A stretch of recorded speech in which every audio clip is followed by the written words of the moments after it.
Iliana? Gusto ko makita ang basement nyo. Bakit kayo sumugod sa mga kaskabel? Tinawagan ko na ang mga pulis. Sila nang bahala sa paghahanap kay Iliana.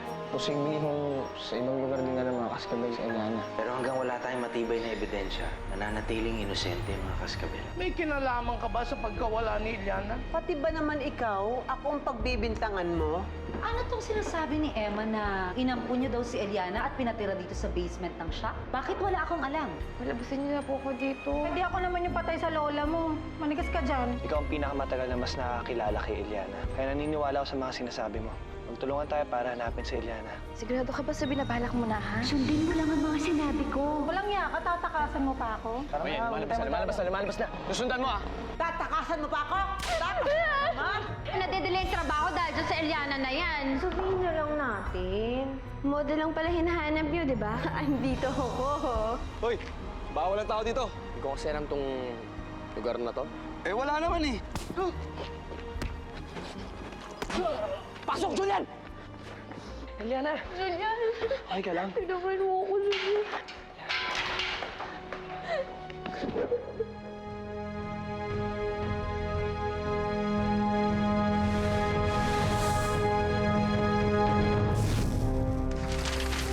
Salamat, Julian. Niligtas mo ako. Wala naman nanakit sa Eliana.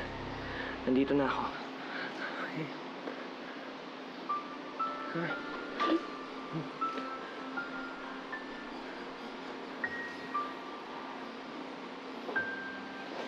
Dito na ako. Salamat, Julian. Nakastorbo ba ako? Gabo, nasaan ka rin pala? Talaga nakahanap siya. Sabi mo? Wala. Pwede ba iyakapan niyo mamaya na? Napagnumbong ka na yung isa. Mamaya may dumating pa eh.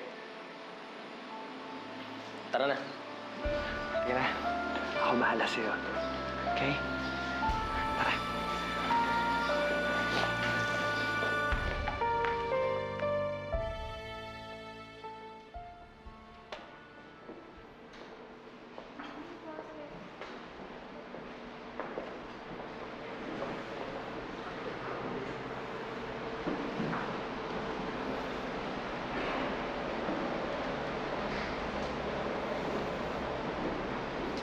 Iliana, nasaan ka? Evening. Kuya, andyan na yung mga press. Ang dami ng press. Sige.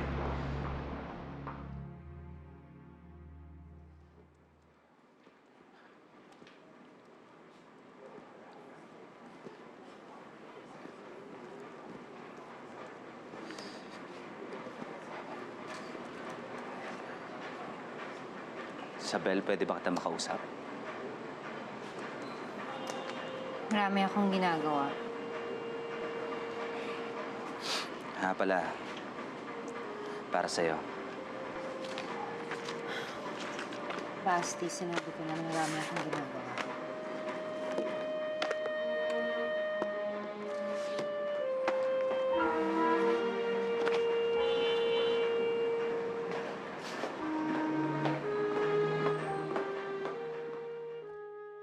Nora, nandiyan ang mga reporters. Kailangan natin magsimula. Anak, pag pinakilala ka mamaya, pwede ba? Galingan mo yung pagrampa, ha? Patunayan mo na karapat dapat ka maging bagong mukha ng Serpentina, ha? Anak, ha? Ma, can you stop worrying? I was born for this. Tsaka di ba ako naman talaga dapat naging Serpentina girl, hindi siya. So, binabawi ko lang kung ano yung dapat nasa akin. Sige, make me proud, ha? Sige na. Ano? Patawag mo na? Oo. Pwede na, sige. Game na, game na. Good na. Ito na talaga. Sabi ko sa'yo, ito na to. Ismail, Ismail. Naku, alam niyo yung gagawin niya ate. Ako naninervous para sa kanya. Ma, model to, naturally born. Hindi kita pinalaking bayolente, baste. Hindi ko nagustuhan yung ginawa mo sa asawa mo. Hindi ko naman po sinasadyang saktan si Isabel. Nagdilim lang po ang paningin ko, kaya ako po siya nasampal.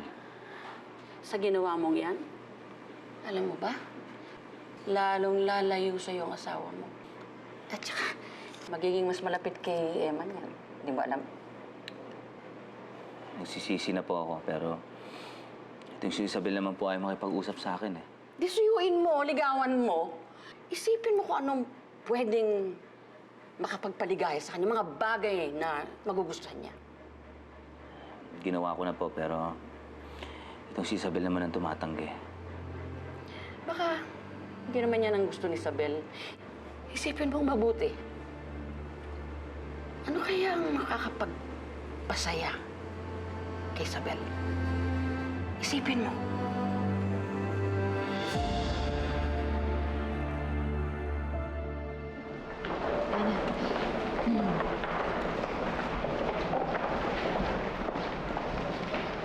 Totoo bang nawawala si Eliana?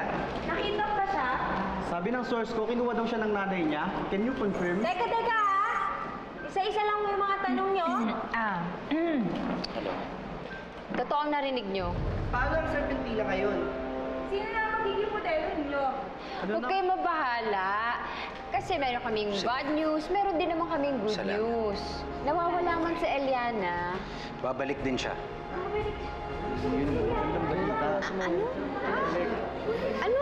Kasama siya ni Julian. Kasama sila. Babalik na sila ng bahay. Ano? Teka. Babalik si Eliana. Siya pa rin ang magiging Serpentina girl.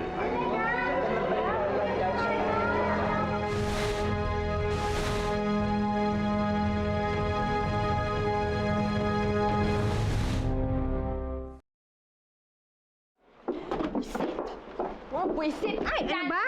Marga! Nakagaw na lang lahat na... Marga! Marga, kumalma ka. Kalma! Upo. Bakit ba kasi kailangan bumalik pa yung babaeng yun? Sana hindi na lang siya nahanap eh. Sana nabulog na lang siya kung asan man siya kinulong. Marga, isipin mo na lang kasi baka hindi pa ito yung tamang panahon para i-launch ka dun sa bilang modelo ng negosyo natin. Kailan pa? Ang tagal-tagal ko nang hinintay ito eh. Tsaka andun na ako, ipapakilala na ako. Tapos biglang, ay, teka lang, nahanap na si Eliana.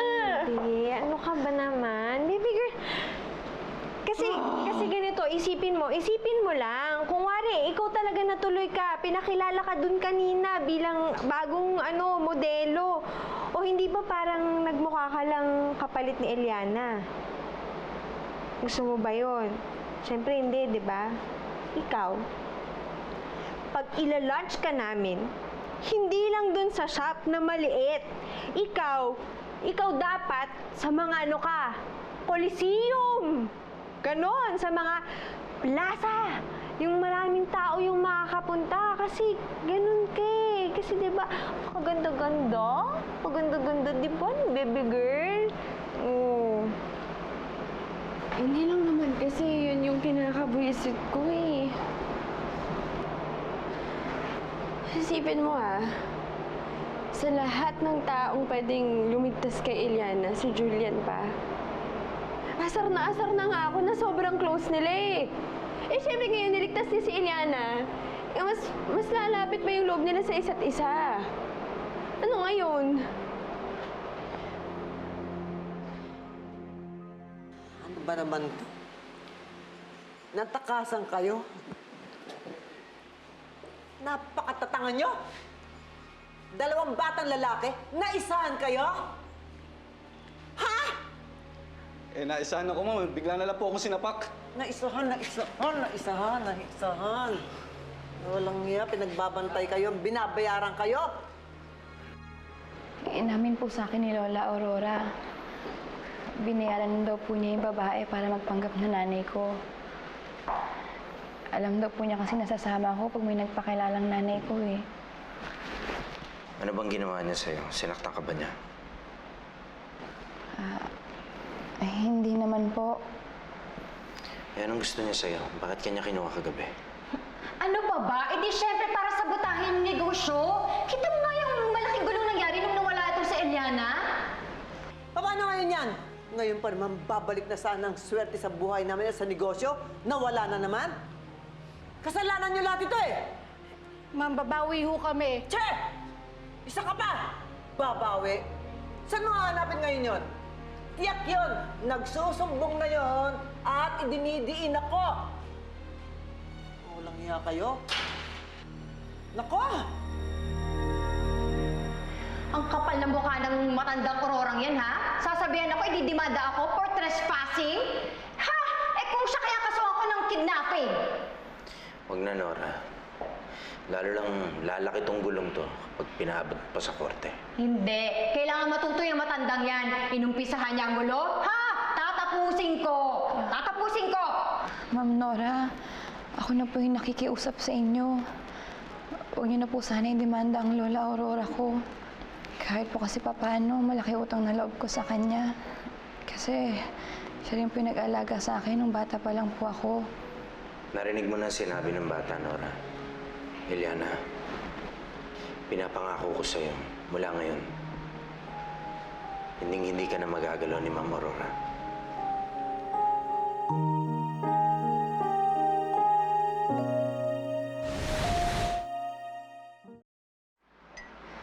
Takot na takot kaya ako sa kulungan nun.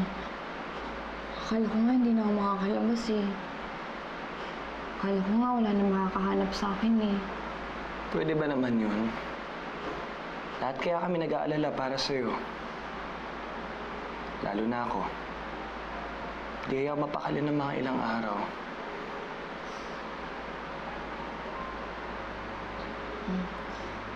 Salamat, Julian, sa pagligtas mo sa akin, ha? Hindi ko na alam kung ilang beses mo na ako naligtas.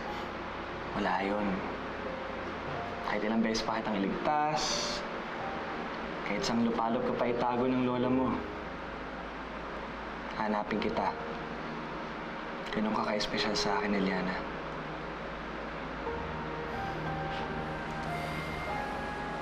Sa totoo lang, hindi ko ma-imagine ang buhay ko kung wala ka, Eliana. Ako din, Julian.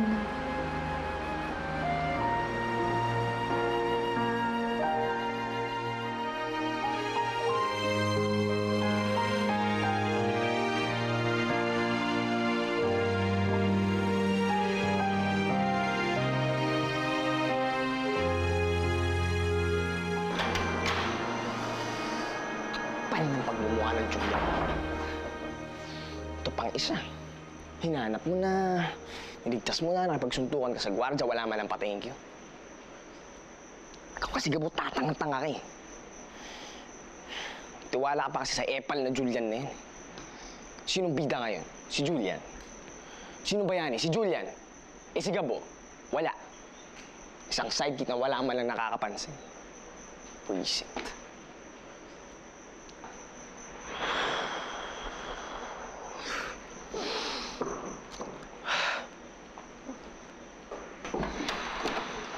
Gabuan, dito ka pala. Kanina pa kita hinahanap eh.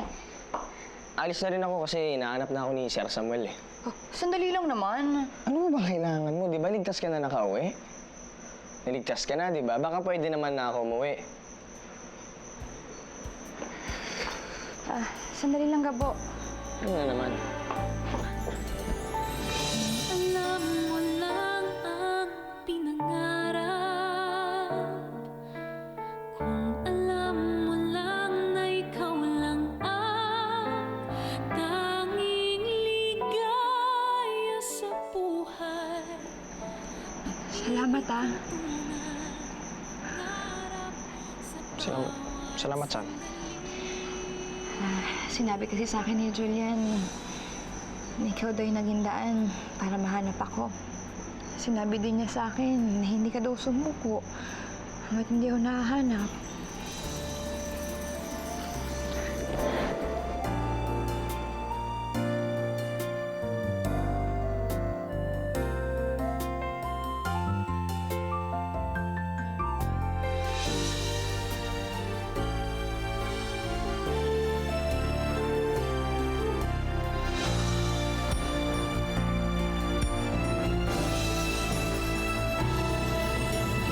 Kung alam mo lang ang pinangarap.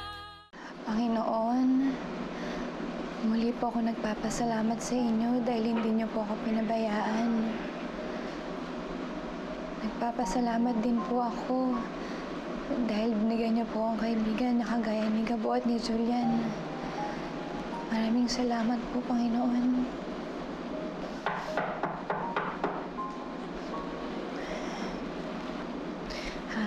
Tuloy po kayo. Juliana, gusto ko lang i-check kung okay ka. Ayos lang po ako.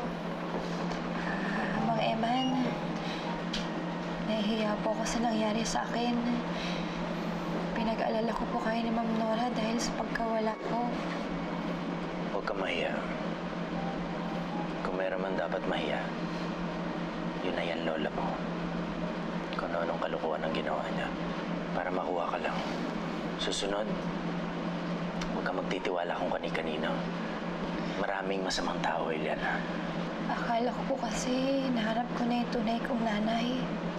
Alam ko naman, matagal mo na silang gusto makilala. Pero habang hindi mo pa sila nakikita, habang nandito ka sa pamamahay ko, ang gusto ko, ituring mo akong bilang isang magulang.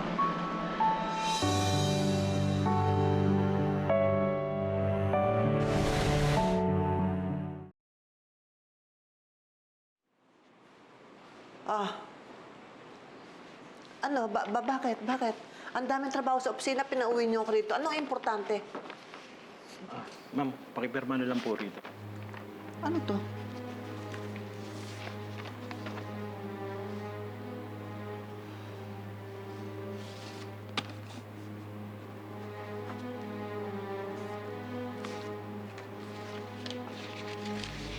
Sige po. Naglabas ng temporary restraining order ang korte laban sa inyo, Mama. Hindi niyo na pwedeng lapitan si Eliana. Ang kapal naman ng mukha ng batang yun. Ang kapal ng mukha ni Eliana? Mama, inamin sa akin ni Emma ng lahat ng ginawa niyo dun sa bata. Magpasalamat nga kayo at hindi kayo dinimanda ng kidnapping. Ikaw ang kumuha kay Eliana.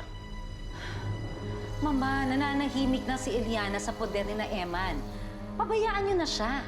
Bakit niyo ba ginugulo ang buhay ng bata? Binabawi ko lang si Eliana. Malaki ang utang sa akin ng batang yon. Binigyan ko siya ng bubong para matirhan. Anong ginawa niya? Nakipagsabwatan siya sa kalaban natin para pabagsakin ang negosyo natin? Mama, hindi niyo pa rin siya dapat kinuha. Kung ayaw niya na sa inyo. Gagawin ko kung anong gusto kong gawin. Mama, naririnig niyo ba ang mga sinasabi ninyo? Ha? Hindi niyo pag-aari yung bata. Hindi siya gamit na kung kailan niyo gusto, kukunin na lang ninyo kahit labag sa loob niya. Kailan na ba kayo kasakim, Mama? Puro sarili niyo na lang ang iniisip ninyo. Nung una yung anak ko, pinatapon ninyo, apo ninyo. Tapos ngayon naman ito, si Eliana. Mama, hindi ko na kayo kilala.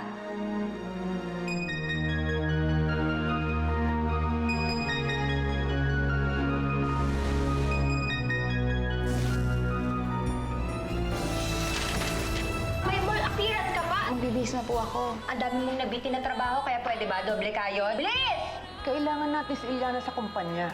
Tayo rin naman ang makikinabang pag nasa atin siya eh. Pumalpa ka na, mas lalo pang lumayo sa'yo yung anak natin. Ilang beses na nagsinungaling ang mga magulang mo. Paniniwalaan mo pa rin ba sila? Are you trying to tell me na si Eliana ang anak natin na tagal na nating hinahanap? Sabi mo wala kang gagawin. Tara, labas tayo. Date tayo. Hindi na ako magpapaligoy-ligoy pa. Gusto kita. Bigyan mo ng pagkakataon para ipakita ko sa'yo kung gaano ka espesyal sa akin. Eliana, will you be my girlfriend?